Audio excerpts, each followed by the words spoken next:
Hi friends அனைவருக்கும் வணக்கம். இன்னைக்கு நம்ம ஐனா துணையில சோழன் வந்து நம்மள கசின்னு சொல்லிட்டாப்ல நிலா அப்படின்னு சொல்லிட்டு ரொம்ப வருத்தப்பட்டு, சேரன்ட்ட இனிமேல் வந்து நிலா உனக்கு அண்ணன் கிடையாது அப்படின்னு வந்து சொல்லு அப்படிங்கிறாப்புல. சரி அப்படிங்கிறாப்புல. சரின்ட்டு நிலா வீட்டுக்கு வர, நிலாவ கூப்பிட்டு சொல்றாப்புல, நான் உனக்கு அண்ணன் இல்லம்மா அப்படிங்கிறாப்புல. என்னண்ணா இவ்வளோ நாள் இப்படி சொல்லிட்டு நீ இப்படி இல்லை அப்படின்னு சொன்னோனே அழுக ஆரம்பிக்க, நம்ம டோட்டல் வந்து மொத்தமா வந்து சேரன் வந்து சரண்டர் ஆயிடுறாப்புல. இல்லம்மா நீ நீ அண்ணனை கூடுமா அப்படின்னு சொல்லி இதாயிடுறாப்புல. இதில வந்து அப்செட் ஆகுறாப்புல நம்ம சோழன். உடனே வந்து நைட்டு வந்து நம்ம சேரனை கூப்பிட்டு திட்டுறாப்புல. தம்பிங்க முன்னால. சரி விடு நாளைக்கு நான் அத சரி பண்றேன் அப்படிங்கிறாப்புல.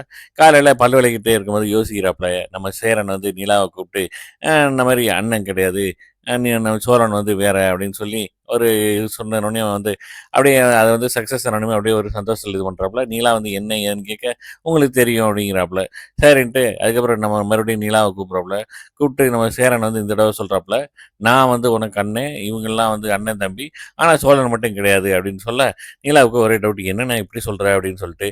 கடைசி புரியுதுண்ணே. பல்லவனுக்கு வந்து அவங்க அம்மா வேறவங்க மாரி, சோழனுக்கு வேற ஏதோ கதை இருக்காண்ணா அப்படின்னு சொல்லி சொல்லி கன்ஃப்யூஸ் பண்ண, டோட்டலா இதாயிராது. கொலாப்ஸ் ஆயிடுது. பார்க்கலாம்.